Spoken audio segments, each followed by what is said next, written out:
Καλημέρα, καλημέρα σε όλους. Τετάρτη σήμερα, 10 Ιουλίου.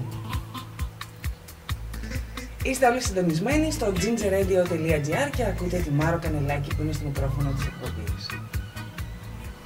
Ξεκινάμε παράξενα, strange. Έχει μυστήριο η σημερινή εκπομπή. Ίσως επειδή είναι η τελευταία. Για αυτή τη σεζόν. Ο καλεσμένος ήρθε. Σιγά σιγά θα αρχίσουμε να τον ρωτάμε πολλά πράγματα. Και όπως βλέπετε στην οθόνη σας, όσοι έχετε μπει στο chat στο σταθμό, δίπλα μου είναι ο Νικόλαος Πέπας. Σας καλωσορίζουμε εδώ στο Ginger Radio με πολύ ωραίο τραγούδι, Put the blame on me. Δεν νομίζω να νιώθετε άσχημα που ήρθατε σήμερα το πρωί στο Ginger Radio. Καλημέρα. Καλημέρα και από μένα, καλημέρα στους αγαπητούς ακροατές σας, καλημέρα σε όλο τον κόσμο που μας ακούει. Είναι μια υπέροχη μέρα νομίζω. Δεν νιώθετε άσχημα.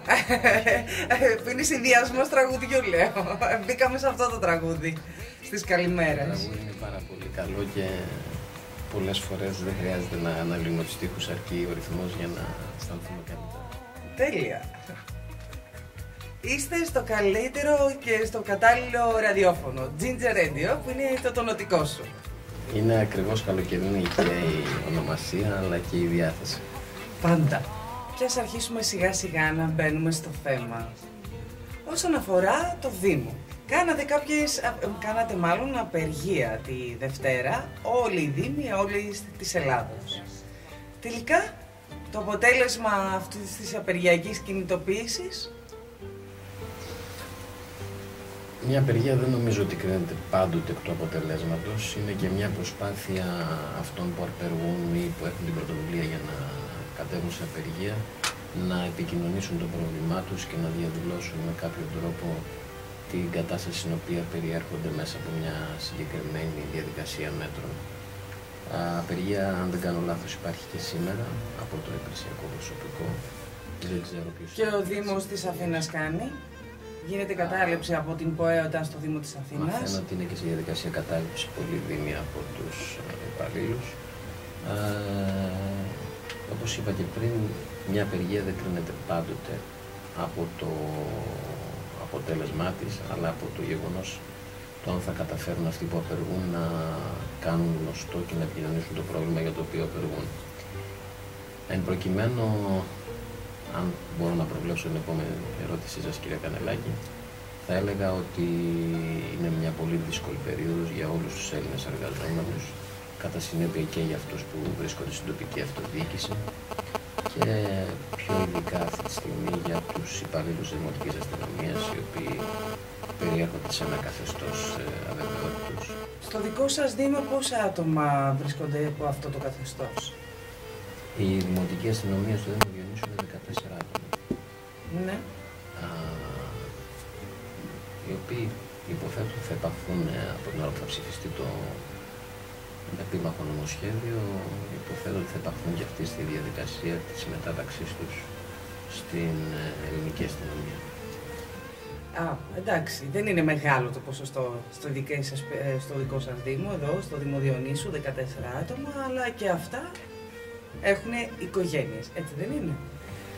Εγώ δεν θα έλεγα αν είναι μεγάλο ή όχι το ποσοστό σε σχέση με το συνολικό αριθμό εργαζομένων στο Δήμο Διονύσου, τα 14 άτομα.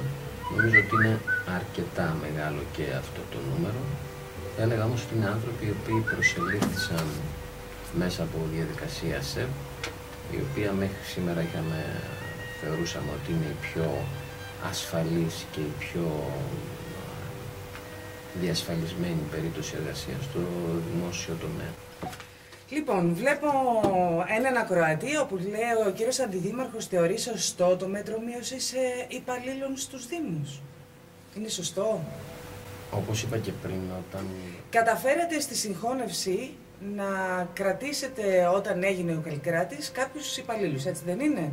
Αυτό ήταν. Κρατήσαμε όλους τους υπαλλήλους. Όλους τους υπαλλήλους. Αυτό ήταν προς τιμή σας, το να κρατήσετε όλους τους υπαλλήλους από όλους τους Δήμους σε μια συγχώνευση που ουσιαστικά πρέπει να σας δυσκόλεψε, έτσι δεν είναι? Η συγχώνευση 7 πρώην αυτοδιοικητικών μονάδων και η δημιουργία ενός ενιαίου καλλικρατικού Δήμου από την 1η Πρώτη του 2011 Μας δυσκόλεψε και ήταν πραγματικά ένα εγχείρημα στο οποίο δεν είχαμε πρώτερη εμπειρία από τη μια, και από την άλλη υπήρχε και ένα νέο νομοθετικό πλαίσιο, το οποίο εν πολλοίς άλλαζε και τον τρόπο λειτουργίας και τις διαδικασίες λήψης αποφάσεων. Καταφέραμε όμως μετά από 2,5 χρόνια να έχουμε επιτύχει μια ομοιογένεια και μια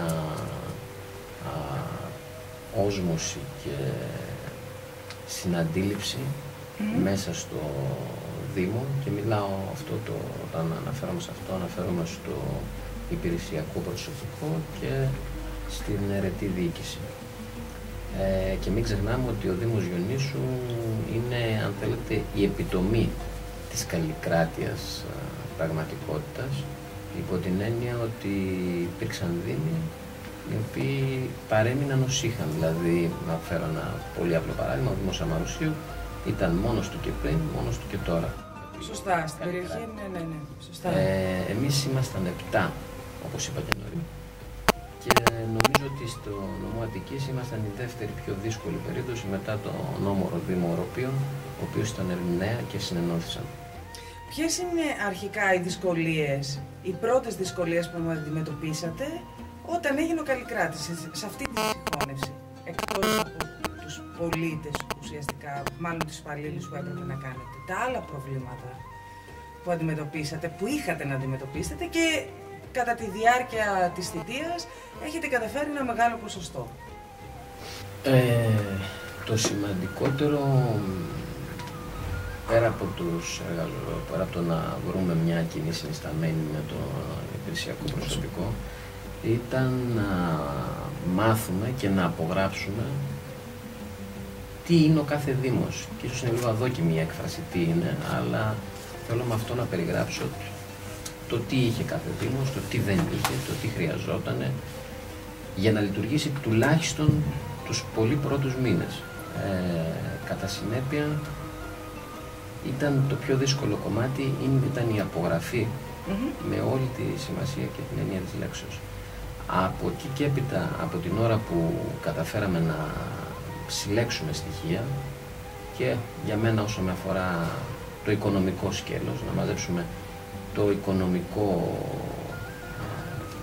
Να ισορροπήσετε δηλαδή ουσιαστικά όλοι οι δήμοι στα τέλη, σε όλα αυτά που βάζουν. Να ισορροπηθεί όλο αυτό. Αυτό ήταν ένα δεύτερο βήμα, να έρθουμε σε μια ομοιογένεια τελών. Κάποιοι ήταν χρεωμένοι, κάποιοι δεν ήταν ουσιαστικά, και αυτό έπρεπε να ισορροπηθεί. Ναι, και αυτό υπήρχε, ότι κάποιοι από τους 7 είχαν οφειλές και κάποιοι ίσως δεν είχαν. Όμως οφείλω να ομολογήσω ότι ήταν μια περίπτωση όπου και οι 7 ήταν σε μια κατάσταση οικονομική η οποία δεν ήταν η χειρότερη δυνατή. Δηλαδή κάποιοι είχαν και μεγάλο αποθεματικό, κάποιοι είχαν πιο μικρό και κάποιοι ήταν στο ίδιο... Ημίωρο 9 και 33 πρώτα λεπτά. Ακούτε gingerradio.gr με τη Μάρο Κανελάκη. Και φυσικά, αν βλέπετε έναν άντρα δίπλα μου, είναι ο κύριος Πέπας, ο αντιδήμαρχος Διονύσου. Δεν είναι μυστήριο, σε όσους δεν ακούγατε πριν την εκπομπή και μπήκατε τώρα, να σας πούμε καλημέρα. Καλημέρα κύριε Κανελάκη και καλημέρα και πάλι στους κρεωτές σας που όλοι. Ευχαριστούμε πολύ. Λοιπόν, με τον κύριο Πέπα μιλούσαμε όσον αφορά τα οικονομικά του Δήμου. Λίγη μουσική, να ανεβούμε, να φτιάξετε κι εσείς ένα πρωινό καφεδάκι, να σκεφτείτε τι θέλετε ακριβώς να ρωτήσετε μπαίνοντας στο chat του Ginger Radio. Είχαμε μείνει όσον αφορά το οικονομικό κομμάτι και την συγχώνευση όλων των Δήμων με το Καλλικράτη. Σωστά κύριε Πέπα? Ορθό. Λοιπόν, για βάλτε μας λίγο στο κλίμα όσον αφορά το οικονομικό κομμάτι σας και αν τελικά καταφέρετε να το συγχωνεύσετε όλο αυτό και να είστε ένας Δήμος ο οποίος είναι ουσιαστικά έχει έσοδα και όχι έξοδα. Ένας Δήμος έχει και έσοδα και έξοδα. Πλεονασματικός εννοώ. Ο Δήμος ο δικός μας είναι, θεωρώ ότι είναι από τις ελάχιστες περιπτώσεις σε όλη την Ελλάδα που έχει μεγάλο θεματικό υπόλοιπο. Είναι ελάχιστες νομίζω οι περιπτώσεις που αφενός υπάρχει μεγάλο θεματικό υπόλοιπο και αφετέρου οι δανειακές του υποχρεώσεις είναι πλήρως ενήμερες και καλύπτονται καθημερινά χωρίς κανένα πρόβλημα. Μάλιστα. Άρα έχετε βάλει ουσιαστικά σε τάξη το Δήμο σας. Πλέον. Αυτό είναι το σημαντικό. Θεωρώ ότι το Δήμο τον βάλαμε οικονομικά σε τάξη αρκετά γρήγορα, μολονότι είχαμε πολλές δυσκολίες και πολύ διαφορετικές κλίμακες και στα τέλη που αναφέραμε νωρίτερα και στο χρηματικό υπόλοιπο και στις διαφορές που είχαν κάποιοι δήμοι. Τώρα τα τέλη όσον αφορά έχουν ισορροπηθεί, έτσι δεν είναι? Είναι ίδια σε όλους τους δήμους, γιατί άλλα τέλη θα πλήρωνε φαντάζομαι η περιοχή της Δροσιάς και άλλα εδώ στο Κριονέρι, έτσι δεν είναι? Όσο αφορά τα τέλη καθαριότητος και ηλεκτροφωτισμού, όχι, δεν είμαστε στην ίδια κλίμακα και οι 7. Είμαστε σε μια διαδικασία, θα την έλεγα, 3 ταχυτήτων. Από 7 που ήμασταν. Θεωρώ ότι σύντομα θα επέλθει η απόλυτη ομογενοποίηση, ίσως και να έχει καθυστερήσει ήδη η διαδικασία του ενιαίου συντελεστού. Αλλά οι μεγάλες διαφορές που υπήρχαν μεταξύ του υψηλότερου συντελεστού και του χαμηλότερου δεν άφησαν ίσως περιθώριο να γίνει ενιαία τιμή και ενιαίο κόστος τελών και για τους 7 δήμους και κοινότητες οι οποίοι απαρτίζουν τον ενιαίο καλλικρατικό δήμο. Μάλιστα. Έχουμε έναν ακροατή, ο οποίος λέει, αν είναι της αρμοδιότητάς σας, καλημέρα Μάκη, αν μπορείτε να απαντήσετε όσον αφορά στο θέμα για το Κριονέρι, για το αποχετευτικό που είναι βασικό, όχι μόνο στο Κριονέρι, αλλά γενικά στα βόρεια προάστια. Εδώ και την τελευταία 15 ετία λένε ότι θα το φτιάξουν και κανείς δεν έχει ξεκινήσει να γίνεται κάτι. Γνωρίζετε κάτι σε αυτό ή δεν είναι της αρμοδιότητάς σας να μας απαντήσετε? Με την απόλυτη έννοια του όρου δεν είναι της αρμοδιότητάς μου για να απαντήσω για το θέμα της αποχέτευσης. Εκείνο που ξέρω όμως είναι ότι το Κριονέρι συγκεκριμένα που βρισκόμαστε κιόλας αυτή τη στιγμή έχει ξεκινήσει τις συνδέσεις με το αποχετευτικό δίκτυο. Το ίδιο συμβαίνει και στον Άγιο Στέφανο. Στη Δροσιά προχωράει το αποχετευτικό δίκτυο ώστε σύντομα να υπάρχουν και εκεί συνδέσεις. Θεωρώ ότι όλος ο Δήμος είναι σε μια πορεία να δημιουργήσει το αποχετευτικό του δίκτυο. Δεν είναι κάτι που θα γίνει πολύ γρήγορα. Άρα αυτό σημαίνει ότι θα σας πάρει και την άλλη, αν υποτεθεί, την άλλη τετραετία. Δεν νομίζω να μπορέσετε να καταφέρετε να υλοποιήσετε το συγκεκριμένο έργο σε αυτή την τετραετία, γιατί του χρόνου, το Μάη, έχετε εκλογές. Με κοιτάτε έτσι. Σωστά δεν τα λέω. Η αποχετευτική διαδικασία, η αποχέτευση είναι κάτι που δεν γίνεται από τη μια μέρα στην άλλη σίγουρα. Βεβαίως δεν μπορεί. Ναι, αλλά είναι το βασικό πρόβλημα των πολιτών στην περιοχή. Είναι ένα από τα βασικά προβλήματα, να τολμήσω να πω. Και για μένα, αν θέλετε, είναι και θέμα πολιτισμού το 2013 να μην έχουμε αποχέτευση και να είμαστε 25 χιλιόμετρα από το κέντρο της Αθήνας. Τέλος πάντων, η αποχέτευση, όπως είπα, δεν είναι κάτι που γίνεται από τη μια μέρα στην άλλη, απαιτεί χρόνο. Θεωρώ ότι έχουμε καθυστερήσει στη διαδικασία της δημιουργίας του αποχετευτικού δικτύου, αλλά δεν ξεχνάμε ότι είναι και έχει πολύ μεγάλη εδαφική έκταση ο Δήμος, υπάρχουν δυσκολίες. Ελπίζω στο πολύ σύντομο μέλλον να αρχίσει να προχωράει με πιο γρήγορους ρυθμούς, ώστε σύντομα, δεν ξέρω σε ποια αυτοδιοικητική περίοδο θα είναι, κυρία Κανελάκη, αλλά να έχουμε... Εντάξει κύριε Πέπα, μην μου πείτε τώρα ότι δεν γνωρίζετε, ότι Μάη θα έχουμε τις δημοτικές εκλογές, κάπου εκεί, άρα καλά τα λέω. Υποθέτω ότι θα έχουμε Μάη τις αυτοδιοικητικές εκλογές. Μην ξεχνάμε ότι πριν από λίγο καιρό είχε δημιουργηθεί μια συζήτηση περί της πιθανότητας να υπάρξει καθυστέρηση στη μέρα που θα γινόντουσαν οι εκλογές. Φαίνεται ότι τείνει να κατασταλάξει ο ακριβής χρόνος. Πριν έχουμε όμως κάποιες επίσημες ανακοινώσεις από την κυβέρνηση, νομίζω ότι δεν μπορούμε. Ζυμώσεις όμως στο Δήμο γίνονται. Από ό,τι γνωρίζω και διαβάζω, υπάρχουν κάποιοι που αρχίζουν τώρα προς την περιοχή εδώ στα βόρεια Πράστα που βρισκόμαστε και ιδιαίτερα στα τρία μέρη, να γίνονται κάποιες ζυμώσεις προεκλογικές. Διαφωνείτε ή συμφωνείτε σε αυτό? Ανοίξτε λίγο τα χαρτιά σας, πολιτικά. Αν δεχτούμε ότι οι εκλογές θα γίνουν το Μάιο του 2014, λογικό είναι, είμαστε στον τελευταίο χρόνο, στους τελευταίους 11-10 μήνες, λογικό είναι να έχουν ξεκινήσει ζυμώσεις και να εμφανίζονται ομάδες και υποψήφοι ενδιαφερόμενοι για δήμαρχοι. Νομίζω ότι μετά το τέλος του καλοκαιριού τα πράγματα θα κρυσταλλωθούν ακόμη περαιτέρω και θα φανεί πιο ξεκάθαρα ποιοι θα είναι αυτοί που θα... Ποιοι θα παραμείνουν, ποιες θα δείξουν. Εντάξει, ναι. Ξέρω ότι θα υπάρχει κάποιο σχήμα ο οποίο ετοιμάζει ο κύριος Κουριδάκης, ο οποίος αποχώρησε από το Δήμο. Έτσι δεν είναι, σωστά δεν τα λέω. Δημοτική παράταξη που έχει τη διοίκηση του Δήμου. Ο οποίος έχει αναλάβει κάποιο έργο, έφυγε, αποχώρησε και βλέπω ότι γίνονται κάποιες ζυμώσεις, όπως και από το ΣΥΡΙΖΑ λένε κάποιες, μια ομάδα ανθρώπων, οι οποίοι με κοιτάζετε και λέτε ότι ναι, καλές πληροφορίες έχω, έτσι δεν είναι? Ναι, βλέπω ότι είστε ενήμεροι, κύριε Κανελάκη. Είμαι. Εσείς θα μου πείτε τι θα κάνετε.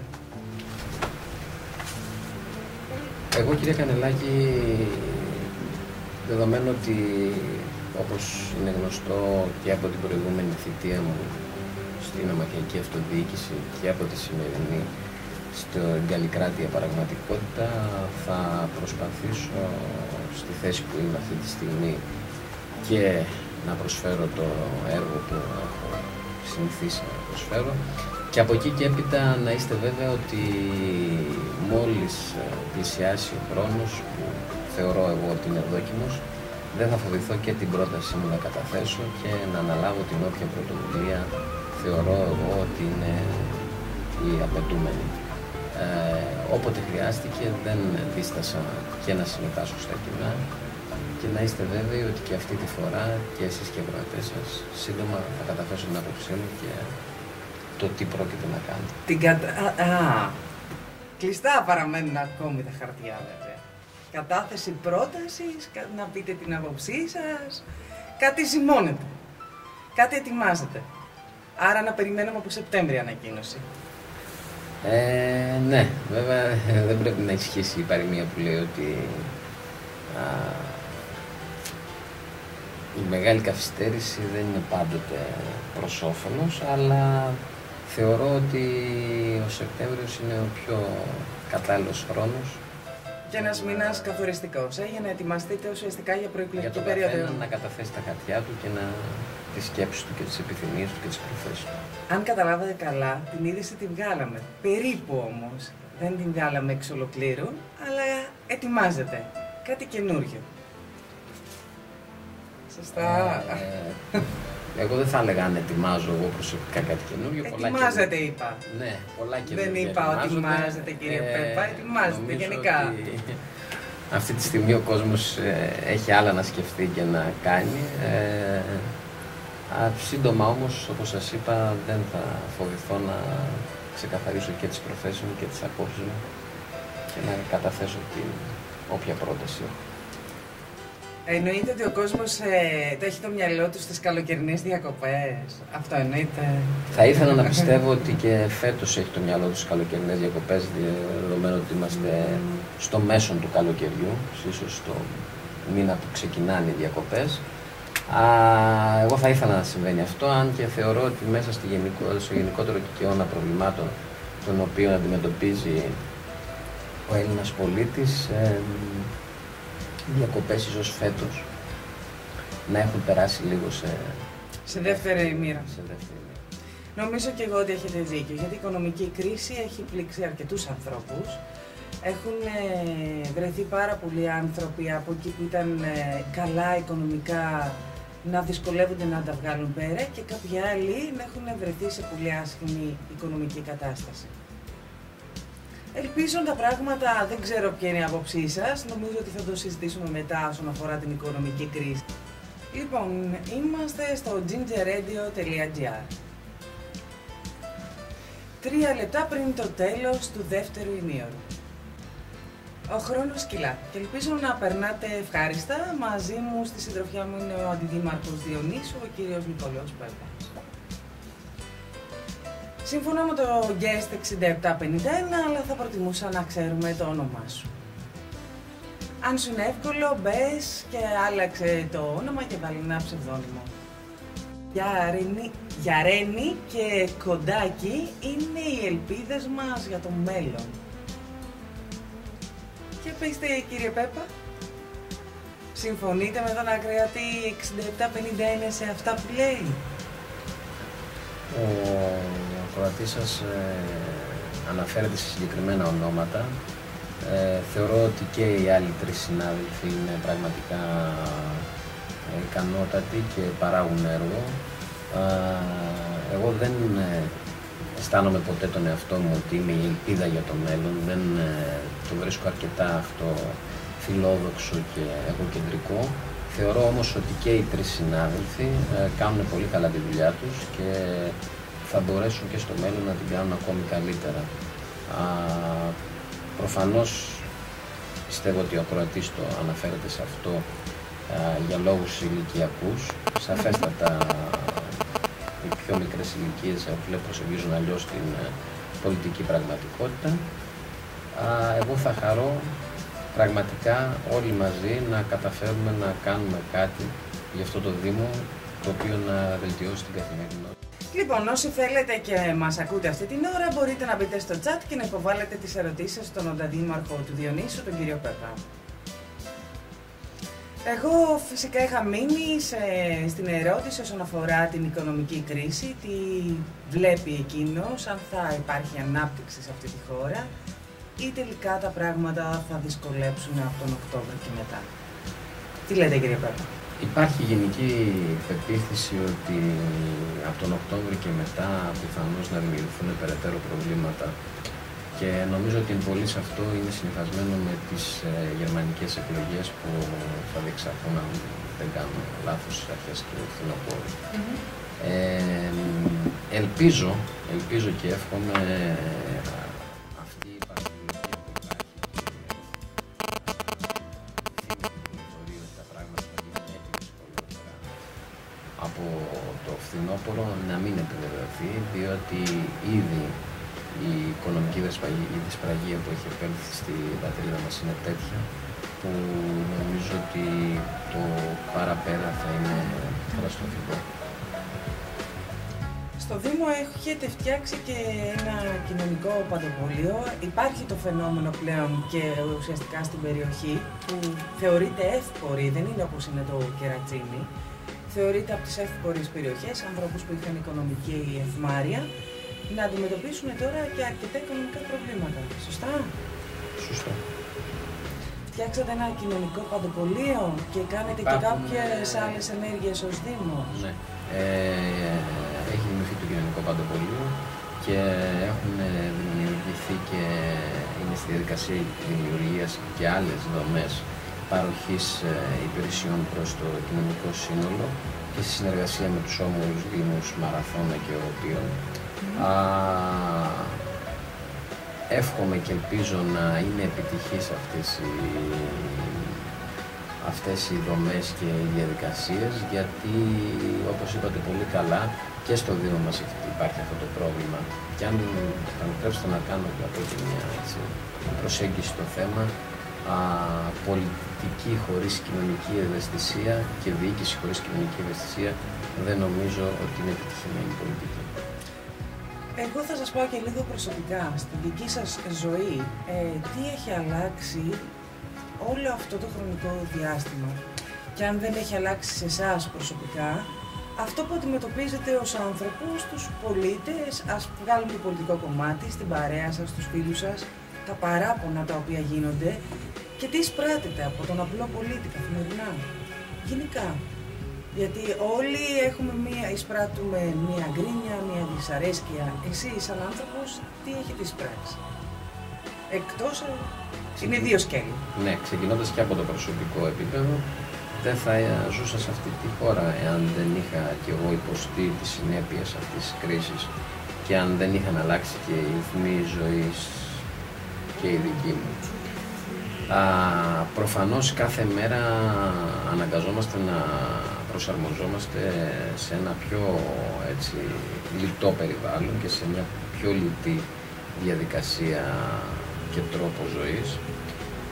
Εκείνο που συναντώ καθημερινά και μέσα στο γραφείο μου από τους πολίτες που με επισκέπτονται και στις κοινωνικές μου συναναστροφές είναι πραγματικά ότι οι ανάγκες και οι δυσκολίες που αντιμετωπίζουν οι άνθρωποι και οι πολίτες είναι κάθε μέρα πιο δύσκολες και πιο μεγάλες. Δεν έχουμε βρει ακόμη ένα σημείο ισορροπίας, δηλαδή βλέπουμε ότι κάθε μέρα ο κόσμος δυσκολεύεται έτσι περαιτέρω. Και αυτό το συναντάω και όπως σας είπα και μέσα στην πολιτική μου συναναστροφή στο γραφείο, αλλά και μέσα στο κοινωνικό μου περίγυρο. Θα ήταν ευχής έργο αν κάποια στιγμή βρίσκαμε αυτό που θεωρούμε βρίσκαμε ένα σημείο ισορροπίας. Από εκεί και έπειτα θα μπορούσε σιγά σιγά να αναστραφεί το κλίμα και να πάμε προς μια καλύτερη επόμενη μέρα. Θεωρείτε ότι θα υπάρξει επόμενη μέρα καλύτερη? Στο πολιτικό κομμάτι, εσείς πώς τα βλέπετε τα πράγματα? Υπάρχει ανάπτυξη? Νομοτελειακά και μόνο είναι αδύνατο να μην υπάρξει καλύτερη μέρα και ανάπτυξη, κύριε Κανελάκη.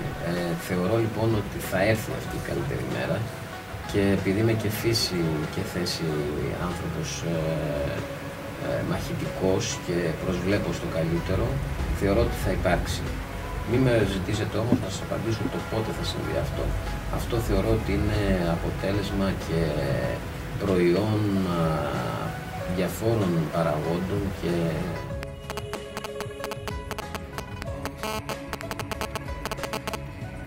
θεωρώ ότι η επόμενη καλύτερη μέρα θα έρθει. Μάλιστα. Άκουσε, αν θυμάμαι καλά, τον κύριο Πάγκαλο, ο οποίος είχε πει ο ίδιος ότι δεν έχει χρήματα να πληρώσει τη φορολογία. Αυτό πώς θα το σχολιάζατε? Όταν οι άνθρωποι οι οποίοι μας κυβερνούσαν, οι ίδιοι φτάσανε αυτή τη στιγμή με λάθος, ουσιαστικά παρουσιάσανε λάθος την οικονομική κατάσταση στη χώρα, να λένε ότι έχουν οι ίδιοι οικονομικό πρόβλημα. Πώς σας φαίνεται αυτό? Κοιτάξτε, εγώ δεν είμαι μέσα στην τσέπη του κύριου Πάγκαλου και μέσα στην τσέπη κανενός δεν είμαι για να ξέρω τι ακριβώς έχει και τι μπορεί να πληρώσει. Θεωρώ όμως ότι από έναν άνθρωπο ο οποίος έχει βρεθεί σε μεγάλα πολιτικά πόστα διοίκησης, θα έπρεπε να υπάρχει λίγο μεγαλύτερη αυτοσυγκράτηση και να μην υπάρχουν αυτού του είδους τοποθετήσεις ότι δεν έχω να πληρώσω τη φορολογία μου. Πρώτα απ' όλα, εμείς που πολιτευόμαστε και ασκούμε διοίκηση, θα πρέπει να σκεφτόμαστε αυτούς για τους οποίους, αυτοί μάλλον οι οποίοι μας έχουν φέρει σε αυτή τη θέση της άσκησης εξουσίας και αυτούς για τους οποίους πολιτευόμαστε. Τι κάνουμε εμείς μέσα στο σπίτι μας, μπορεί να έχουμε προβλήματα, μπορεί και να μην έχουμε. Δεν νομίζω όμως ότι είναι αυτό που θα μας κάνει πολιτικά γοητευτικότερους και πιο συμπαθείς προς το κοινωνικό σύνολο, να πούμε ότι δεν έχουμε λεφτά να πληρώσουμε και εμείς τη φορολογία μας.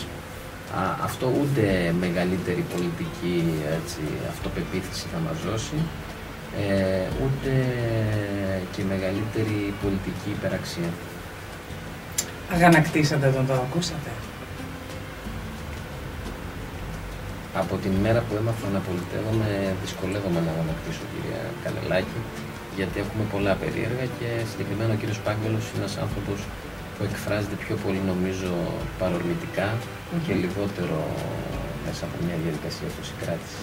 Τελικά την έχετε την πολιτική, γιατί και εδώ ο Αλεχάνδρο λέει συγχαρητήρια για την εκλογή σας στη Νέα Δημοκρατία. Είναι κάτι που σας αρέσει, έτσι δεν είναι? Να ευχαριστήσω το φίλο της εκπομπής.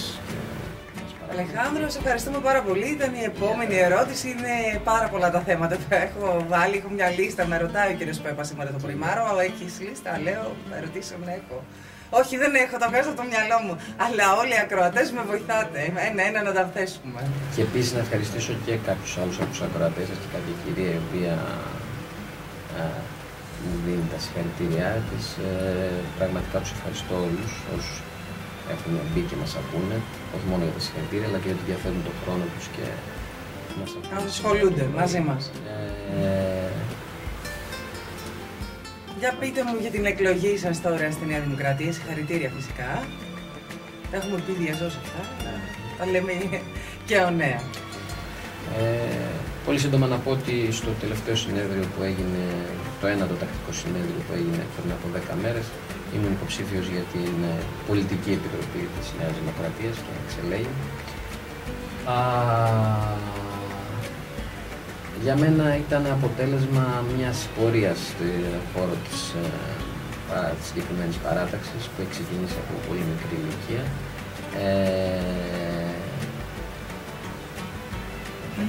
Σιγά σιγά προσπαθώ να είμαι μέσα στις διαδικασίες και στα όργανα αυτής της παράταξης. Είναι κάτι που με ευχαριστεί, κάτι που το θέλω και μέσα από αυτό νομίζω ότι μπορώ να εκφράζω κάποια πράγματα ακόμη καλύτερα.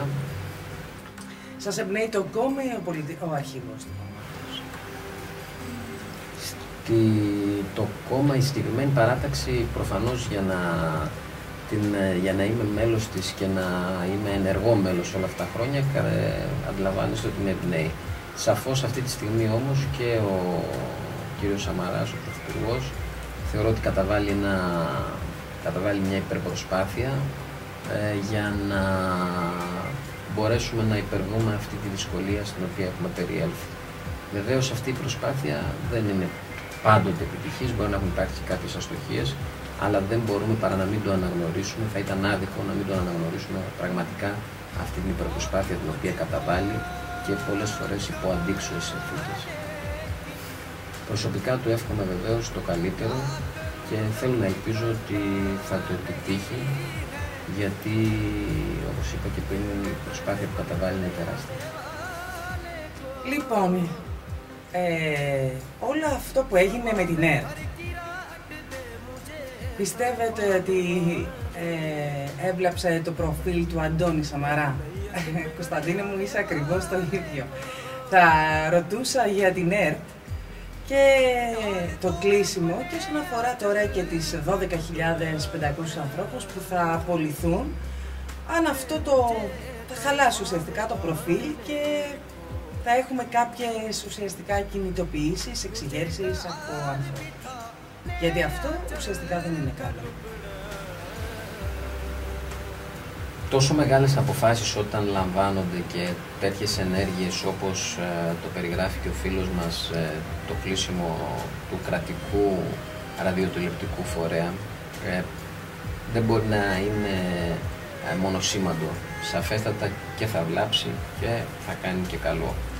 Ενδεχομένως ο τρόπος με τον οποίο φτάσαμε σε αυτό το κλείσιμο να μην ήταν ο πλέον, θα μου επιτρέψετε την έκφραση να πω sick. Όμως κάποια στιγμή θα πρέπει σε κάποια πράγματα να υπάρχει μια τελεία. Να υπάρχει μια τελεία και μέσα από αυτά να ξεκινάει μια καινούργια πρόταση. Δηλαδή η αποφασιστικότητά του τη βάζει μαύρο. Κάποιοι το χαρακτηρίσαν ένα κομμάτι χοντικό. Κάποιοι είπαν ότι θα έπρεπε να γίνει για να σταματήσει κάπως στην ΕΡΤ να λειτουργεί όλο αυτό το κομμάτι και να γίνει μια κάθαρση. Πώς το χαρακτηρίσατε εσείς? Ένας τηλεοπτικός σταθμός. Κρατικός. Κρατικός, δεν νομίζω υπάρχει αμφιβολία. Ένας τηλεοπτικός σταθμός, κυρία Κανελάκη, όταν κλείνει, κλείνει με μαύρο. Είναι πραγματικά πολύ άσχημο σαν εικόνα. Είναι πραγματικά αποκρουστικό να ανοίξουμε την τηλεόρασή μας και να δούμε μαύρο, και ιδιαίτερα από τον κρατικό τηλεοπτικό σταθμό, αλλά αυτή θα ήταν η εξέλιξη από τη στιγμή κατά την οποία υπήρξε η απόφαση για να πάυσει η λειτουργία του. Εγώ, όπως σας είπα και πριν, σε κάποια πράγματα τα οποία είναι προβληματικά, και αυτό νομίζω ότι είναι κοινός τόπος για όλους, όχι μόνο για μένα και τον Πρωθυπουργό, κάποια στιγμή πρέπει να μπαίνει μια τελεία. Αλλά θα πρέπει μετά την τελεία να ξεκινάει μια καινούργια πρόταση. Και μια πρόταση η οποία θα είναι έτη καλύτερη και θα διασφαλίζει μια εξορθολογισμένη λειτουργία για το μέλλον του κρατικού ραδιοτηλεοπτικού φορέα. Και οι 12.500 απολύσεις τώρα που αποφασιστήκαν τέλος Ιουλίου και τέλος Σεπτεμβρίου σχεδόν διαδοχικά από όλους, από υπαλλήλους και καθηγητές, θεωρείτε ότι είναι η σωστή κίνηση? Ότι πρέπει να γίνουν και να πάμε, ουσιαστικά είναι προκαθαρισμένο λόγω της Τρόικα. Δεν μπορεί να κάνει κανείς τίποτα όσον αφορά αυτό το κομμάτι. Αλλά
αποκατασταθούν επαγγελματικά ταχύτατα. Αλλά επαναλαμβάνω, δεν θα πρέπει ποτέ να μας διαφεύγει και ο ιδιωτικός τομέας, που πραγματικά έχει υποστεί τα πάνδυνα αυτά τα 2 χρόνια της κρίσεως, πολλές απολύσεις, πολλές περικοπές μισθών. Πρέπει και εκεί να... Φτάσαμε γύρω στα 1 εκατομμύριο κάτι, 200 άνεργοι, 1,5, φτάσαμε. Και περισσότερο είναι από τον ιδιωτικό τομέα. Ναι. Φτάσαμε πάρα πολύ, δεν είναι από το δημόσιο, από το ιδιωτικό έχουμε αυτά φτάσει. Έχουμε συνηθίσει οι απολύσεις στο δημόσιο τομέα να έχουν, αν θέλετε, επικοινωνιακά μεγαλύτερη... Γιατί υπάρχει στήριξη από διάφορους. Από ΓΕΣΕΑ, ΔΕΔ2, όταν θα πάει να ψηφιστεί το πολυνομοσχέδιο. Και πολύ καλά.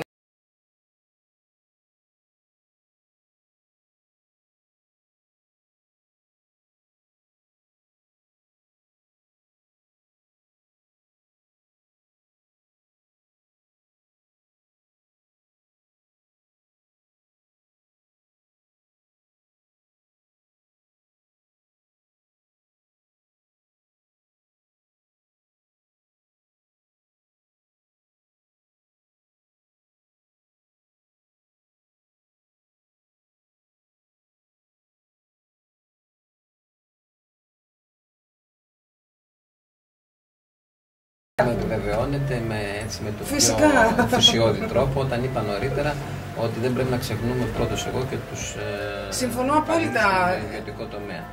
Με την άποψή σας αυτό. Υπάρχει και στον ιδιωτικό τομέα, εγώ θα έλεγα, πολλαπλάσιο πρόβλημα από αυτό που υπάρχει στο δημόσιο τομέα. Μα η ανεργία από το ιδιωτικό δεν έχει δημιουργηθεί περισσότερο? Ασφαλώς. Δεν έχει δημιουργηθεί από το δημόσιο και περπατώντας στον δρόμο μπορεί κανείς να αντιληφθεί και να καταλάβει πόσες επιχειρήσεις έχουν κλείσει και πόσοι άνθρωποι έχουν βρεθεί στον δρόμο, πόσες οικογένειες έχουν καταστραφεί και πόσες αυτοκτονίες έχουν γίνει το τελευταίο χρονικό διάστημα. Αυτό τα λέει όλα. Και δεν αυτοκτόνησε κανένας περισσότερα, αν βάλουμε το ποσοστό δημόσιος υπάλληλος, από ότι ένας επιχειρηματίας, ένας ιδιώτης, ένας άνθρωπος που έχασε τη δουλειά του και δεν, από εκεί που ήξερε να δουλεύει, να βρεθεί μέσα σε μία μέρα στο κενό και να μην έχει τίποτα να κάνει. Επανερχόμαστε. Ο κύριος Πέπας έχει να απαντήσει στους ακροατές που μας ακούτε και έχετε μπει εδώ στο chat. Λέω,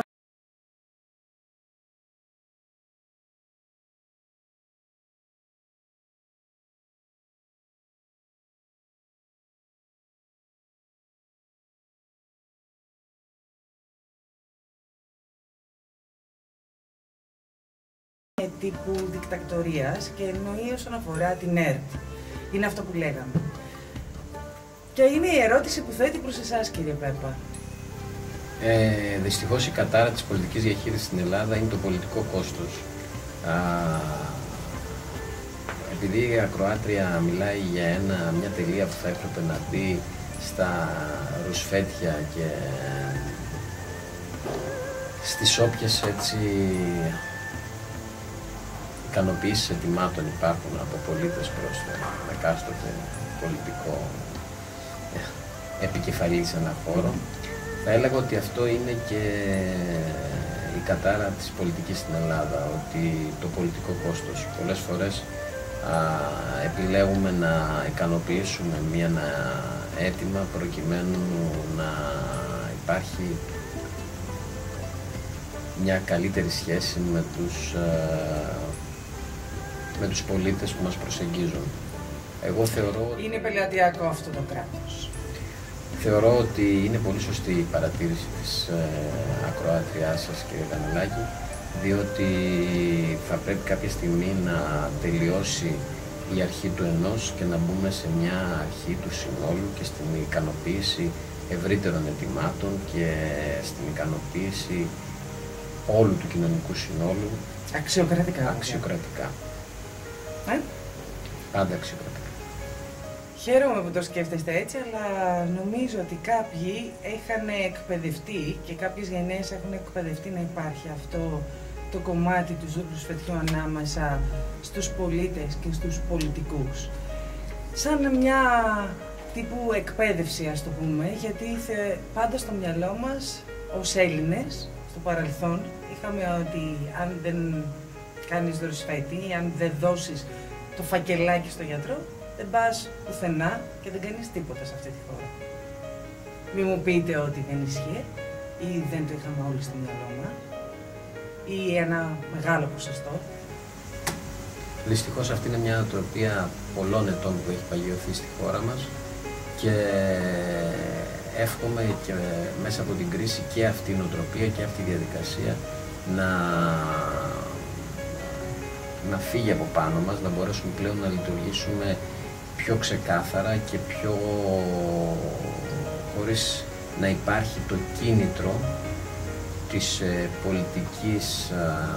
του πολιτικού όφελους για αυτόν που πολιτεύεται και ασκεί διοίκηση, του προσωπικού του πολιτικού όφελους, και να περάσουμε, όπως το είπα πριν, σε μια γενικότερη ικανοποίηση μαζικών αιτημάτων και δημιουργίας υποδομών για το σύνολο της κοινωνίας και όχι για επιλεκτική διαχείριση απαιτήσεων και επιθυμιών. Μάλιστα. Καλή απάντηση, σωστή απάντηση και εύχομαι να γίνει έτσι, γιατί κάποια στιγμή κάποιοι πρέπει να ονειρεύονται βάσει των ικανοτήτων τους, όχι βάσει των ρουσφετιών. Και κάποιοι να προχωράνε και να μην αδικούνται, γιατί η αδικία σε πνίγει σαν άνθρωπο. Αν είσαι πραγματικά καλύτερος από τον άλλον, και άλλος έχει το ρουσφέτη, ενώ εσύ δεν το έχεις. Συμφωνώ και παυξάνω, απλά καμιά φορά έχουμε συνηθίσει την αδικία να τη βλέπουμε και μέσα από τη ματιά μας και να πιστεύουμε ότι είμαστε αδικημένοι, ενώ οι γύρω μας να θεωρούν ότι είμαστε ευνοημένοι. Άρα πολλές φορές και η αδικία είναι λίγο υποκειμενική. Εγώ μένω σε αυτό που σας είπα πριν, ότι ελπίζω και το πιστεύω ότι μέσα από αυτή την κρίση που αλλάζει την φιλοσοφία μας, την οτροπία μας, τον τρόπο ζωής μας, ότι θα αλλάξει και αυτή την προτεραιότητα που είναι η προτεραιότητα της προσωπικής εξυπηρέτησης και της επιλεκτικής εξυπηρέτησης. Ο Σπύρος θέτει το γεγονός ότι έκανε καλό στη Νέα Δημοκρατία η συγκυβέρνηση, η τρικομματική κυβέρνηση με το Κουβέλη. Έκανε καλό ή κακό? Γιατί ο ίδιος θεωρεί ότι έκανε κακό η τρικομματική. Είναι γεγονός ότι πλέον έχουμε περάσει σε μια περίοδο κυβερνητικών συνεργασιών. Αυτό είναι το μόνο βέβαιο. Σε αυτές τις κυβερνητικές συνεργασίες πολλές φορές βλέπουμε και από το εξωτερικό ότι συμμετέχουν περισσότεροι. Το γερμανικό μοντέλο ουσιαστικά αυτό είναι πολυκερκή τώρα. Το ιταλικό βλέπουμε ότι συμμετέχουν πολύ περισσότεροι των δύο πολιτικών φορέων. Εγώ δεν θα πω ότι έκανε... Τη γνώμη σας ρωτάνε, ποια είναι καλή, είναι σωστό ή όχι όλο αυτό? Πιστεύω αν έκανε καλό ο Κουβέλης. Ο κύριος Κουβέλης θα μπορούσε να είχε παραμείνει σε αυτό το κυβερνητικό σχήμα εάν πίστευε και αυτός στις προτεραιότητες που πιστεύουν οι άλλοι δύο κυβερνητικοί εταίροι. Από τη στιγμή που δεν τις πιστεύει, έκανε καλό που έφυγε. Διότι ενδεχομένως να έτσι απεγκλωβίζει κάποιες διαδικασίες που θα είναι προς την ορθότερη διαχείριση των πραγμάτων στη χώρα μας.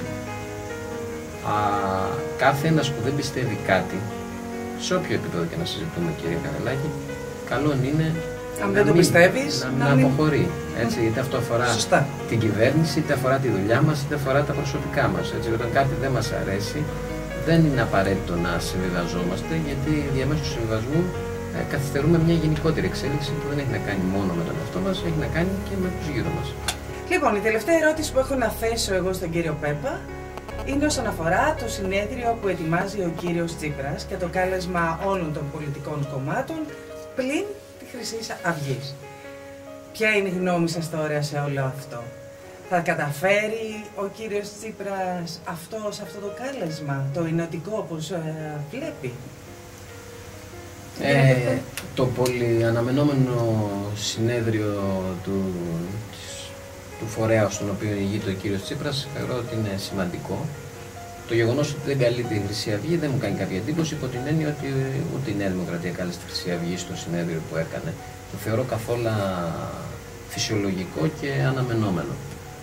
Εύχομαι μέσα από αυτό το συνέδριο, στο οποίο βλέπουμε ότι μέσα από την ειδησιογραφία ότι θα προσπαθήσει να καταργήσει τις συνιστώσεις και να προχωρήσει έτσι σε μια ομογενοποίηση, για να πω και αυτό που είπαμε για τον Δήμο μας, του ΣΥΡΙΖΑ. Ελπίζω να το πετύχει, γιατί βλέπουμε καθημερινά ότι εκεί δεν υπάρχει σε αυτό το κομματικό μηχανισμό μια ενιαία τοποθέτηση σε κάποια θέματα, η οποία παράγεται μέσα από ζυμώσεις. Ακούμε άλλα το πρωί, άλλα το μεσημέρι, άλλα το βράδυ και πολλές φορές δεν μπορούμε να έχουμε και μια ευδιάκριτη και ξεκάθαρη άποψη για το τι πιστεύει ο ΣΥΡΙΖΑ στα πράγματα που συμβαίνουν αυτή τη στιγμή στη χώρα μας. Θεωρώ ότι θα πρέπει κάποια στιγμή και για το δικό του έτσι, προφίλ του ίδιου του αρχηγού, αλλά και για το φορέα στον οποίο ηγείται, να υπάρχει μια πιο ξεκάθαρη προσέγγιση και μια πιο επί της ουσίας προσέγγιση στο τι είναι αυτό που μας προτείνει για να τον επιλέξει ο κόσμος. Ουσιαστικά θεωρείται ότι δεν είναι ξεκάθαρος σε πάρα πολλά πράγματα και αλλάζει ως πολιτικός. Ναι, ουσιαστικά θεωρώ... Και τα στελέχη του ώρες βγαίνουν το κάθε ένα με διαφορετικές απόψεις.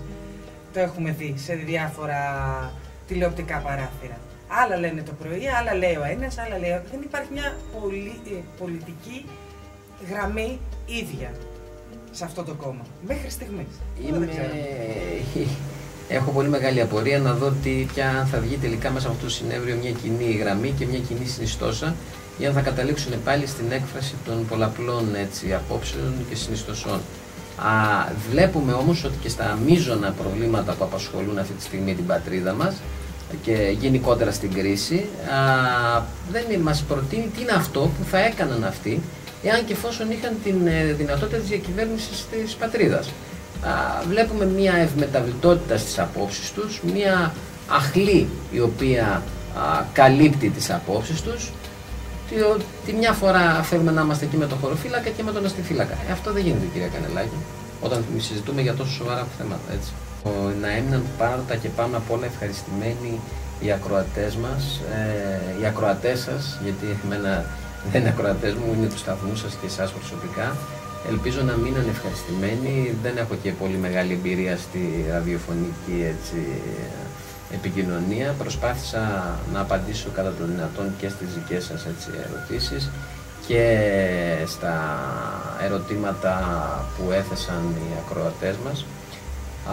Εγώ εκείνο που θα ευχηθώ θα είναι το καλοκαίρι που διανύουμε να καταφέρει ο κόσμος να ξαναβρει τη χαμένη του αισιοδοξία, το κέφι του, ώστε να είμαστε έτοιμοι για το φθινόπωρο και το χειμώνα που έρχεται, να αντιμετωπίσουμε τις όποιες δυσκολίες προκύψουν, γιατί το ζητούμενο είναι να μπούμε πλέον σε μια εποχή που η επόμενη μέρα που θα έρχεται θα είναι καλύτερη από αυτή που διανύουμε. Αυτό είναι για μένα το σημαντικό. Εύχομαι λοιπόν σε όλους τους ακροατές σας να κάνουν διακοπές, να περάσουν καλά, καλή δύναμη και υγεία και ευτυχία σε όλο τον κόσμο και σε εσάς. Ευχαριστούμε πάρα πολύ.